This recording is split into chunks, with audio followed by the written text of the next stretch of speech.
jos on erikoispaikka Suomessa, niin se Kajaani oli kyllä semmoinen oikeasti erikoispaikka, että se oli silleen vielä, että varmaan tietysti maantieteellisesti se sijainti on semmoinen, että sinne otetaan ne lähialueen noi tuomarit, niin siellä sattuu olemaan aina ne 2-3 samaa tuomaria niin kuin vuodesta toiseen. Kun mäkin siellä kävin kuitenkin joku sen kerran KJT kanssa ja KK kanssa ja sitten oli tämä jälkimmäinen itse asiassa Kotkaniemi, niin mä olin silloin HCK kanssa. Se oli silloin S-kauden jälkeen vähän kuntoutui itselleen, niin kun lähdin sitten ulkomaille.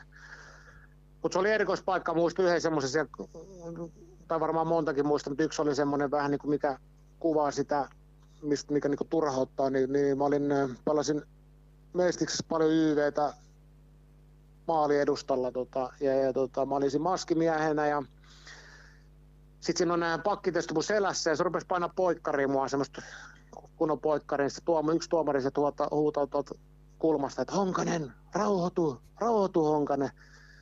Sitten se tulee sille, että mitä täällä niinku tapahtuu. Että niinku... Samanlaiset säännöt! Vittu, ei täällä ole sääntöjä.